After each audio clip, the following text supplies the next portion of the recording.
मैं कहना चाहता हूं कि ये जो पाकिस्तान ने ये हम वायदा दे सकते हैं, इतने आक्रोश में है कि अगर महाभारत पाकिस्तान को चाहिए, अरे तो वो होके रहेगी। और मैं बता दूं इस मुल्क को, आपको शौक है, इजहार कर रहा है, कोई डिनाइल नहीं है। हाँ, हमने किया, ये कह रहे हैं ये लोग, इसका तो जवाब देना ही होगा। पाकिस्तान तो अहिंसा और पंचशील की बातें कर रहा है ना। हाँ, जीत की गारंटी दूंगा। आप अभी जाने को बोलेंगी, मैं नहीं जा सकता। तीसरा दर्जा है मेजर फायर असॉल्ट। आपकी बोफोर्टों पे 155, 130 मिलीमीटर आपके grad multi barrel rocket launcher, स्मर्च launcher, ये तबाही का मंजर मचा सकते हैं 40 से 120 किलोमीटर अंडर पाकिस्तान के। ऐसी भारी कीमत देनी पड़ेगी कि लाशें बिछ जाएंगी, ये बता के कि किस तरह और कब और कैसे आपके ऊपर वार हो। नाजरीन, जैसा कि आपने हाईलाइट में देखा, हम जीत वीडियो कुछ सेकंड के बाद आपके साथ शेयर करते हैं। जनरल जेडी बख्शी पाकिस्तान के ऊपर गुस्सा है क्योंकि कश्मीर में हालात बहुत ज़्यादा ख़राब हो चुके हैं। कश्मीर में नॉन कश्मीरी यानी कि जो कश्मीर के नहीं रहने वाले और जाकर कश्मीर में बसे हुए हैं हिंदू, उनके ऊपर हमले हो रहे हैं और उन्हें कत्ल किया जा रहा है। इलेक्शन के बाद भी यही हाल हो चुका है। भारत को उम्मीद थी कि इलेक्शन के बाद हालात सुधर जाएंगे, लेकिन ऐसा नहीं हो सका, बल्कि हमले और भी ज़्यादा तेज़ हो चुके हैं और भारतीय मीडिया इस सब का इल्ज़ाम पाकिस्तान पर लगा रहा है और जनरल बख्शी इसी मामले पर कह रहे हैं कि पाकिस्तान के ऊपर हमला किया जाए। तो चलिए आपको मज़ीद वीडियो की तरफ लेकर चलते हैं और सुनाते हैं कि भारतीय मीडिया और जनरल बख्शी क्या कुछ कह रहे हैं। पाकिस्तान तो अहिंसा और पंचशील की बातें कर रहा है ना। हाँ, जीत की गारंटी दूंगा। आप अभी जाने को बोलेंगी, मैं नहीं जा सकता। तीसरा दर्जा है मेजर फायर असॉल्ट। आपकी बोफोर्टों पे 155, 130 मिलीमीटर आपके grad multi barrel rocket launcher, स्मर्च launcher, ये तबाही का मंजर मचा सकते हैं 40 से 120 किलोमीटर अंडर पाकिस्तान के। देखिए साहब, मैं सबसे पहले तो कहना चाहता हूं कि 71 की लड़ाई के बाद मैंने पहली बार ये इस किस्म का जो है आक्रोश का माहौल इस देश में देखा है। आज हमारी जनता का जो है सब्र का बांध बिल्कुल टूट चुका है। कोई सब्र की हद होती है, कोई इम्तिहान की भी आपकी हद होती है कि कहां तक हमारा पेशेंस टेस्ट किया जाएगा।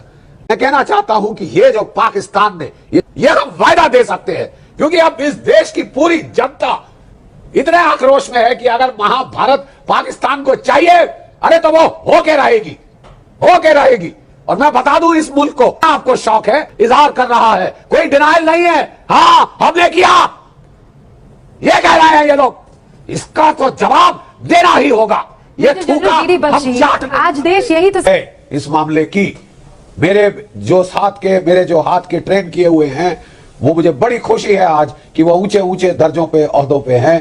आज बड़ा भारी जिम्मेवारी का भार उनके कंधों पे है।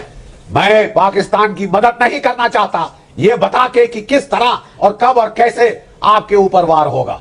ये पाकिस्तान को स्ट्यू करना पड़ेगा अपने जूस में थोड़ी देर। आपने हिमाकत की वो है, लेकिन मैं आपको एक सैनिक विशेषज्ञ की हैसियत से, जिसने काफी लड़ाई देखी है, ना सिर्फ मैं कारगिल में लड़ा हूं, मैं किश्तवाड़ में लड़ा हूं जहां मुझे सेना मेडल दिया गया था, मैं रजौरी पुंछ में लड़ा हूं, जो लड़ाई का मैदान था इस देश में वहां लड़ चुका हूं। मैं पंजाब में भी आतंकवाद के साथ जूझ चुका हूं, तो मैं कुछ तजुर्बे से कह रहा हूं। देखिए, भारतवर्ष की सशस्त्र सेनाओं के पास आज के दिन there is a whole range of options, हजारों ऑप्शंस है हमारे पास। और ये काउंटडाउन का मीटर एजेंसी प्लान है। आप फिक्र ना करिए, ज्यादा देशवासियों को अब फिक्र करने की जरूरत नहीं है। अब ये मामला प्रधानमंत्री जी ने सेना के हाथों में सौंप दिया है, ठीक वैसे जैसे 1965 में बह चुका है गंगा में, यमुना जी में और ब्रह्मपुत्र में। तो मैं बताना चाहता हूं कि जो हमारी रेंज ऑफ ऑप्शंस है, सबसे लोएस्ट है, तीसरा दर्जा है मेजर फायर असॉल्ट। आपकी बोफोर्टों पे 155, 130 मिलीमीटर आपके grad multi barrel rocket launcher, स्मर्च launcher, ये तबाही का मंजर मचा सकते हैं 40 से 120 किलोमीटर अंडर पाकिस्तान के। उबाल सकता है वो पूरी जमीन। ऐसी भारी कीमत देनी पड़ेगी कि लाशें बिछ जाएंगी। सन 2003 में ठीक ऐसा ही किया गया सारी बातें था। करते हैं और जब एंकर साहब से 1-on-1 कर रही होती है, मेजर जनरल बख्शी सुनिए, जब जैसे ही इस बात का जिक्र होता है कि पाकिस्तान को किसी भी कीमत पर अब जवाब देना होगा, तो आरोप ये लगते हैं कि मीडिया वॉर मॉन्गरिंग कर रहा है। मीडिया में एंकर्स बैठकर पाकिस्तान तो अहिंसा और पंचशील की बातें कर रहा है ना। हाँ, ये 40 मारे हमारे वो किस खाते में आते हैं? आपको केवल भारत का ही प्रॉब्लम दिखती है। आप जाइए ना पाकिस्तान, आप जानती हैं कुछ चीज, मैं बता दूं आपको आज आंकड़े। पिछले 30 साल से पाकिस्तान ये छाया युद्ध, ये अप्रत्यक्ष युद्ध हमारे खिलाफ छेड़े रखा है। और कितनी लाशें चाहिए? हमारे टाइम में जो आपके होते थे आईडी एक्सपर्ट, वो टॉप प्रायोरिटी टारगेट होते थे। ढूंढ ढूंढ कर उनको हम मार डालते थे पहले, इसके पहले कि वो स्ट्राइक कर पाए, इसके पहले कि वो नुकसान। सुरक्षा तो आप छोड़ दीजिए बच्चे, मैं कह रहा हूं ये देश के साथ हरामजादगी करने वाले ये जेल की सलाखों के पीछे क्यों नहीं है? एनआईए ने कितना ऑन द टेलीविजन सुनाया गया था, कितना एविडेंस जमा किया है कि ये क्या तस्करी कर रहे हैं, क्या हवाला से पैसा लेके सारे जो है गदर जम्मू कश्मीर में ये उसको झोंक रहे हैं, आग दे रहे हैं। ये जेल की सलाखों के पीछे क्यों नहीं है? क्यों छोटा सा नाटक होता है और फिर बंद हो जाता है कि जब तक पब्लिक भूल ना जाए? इनको जेल की सलाखों के पीछे डालिए।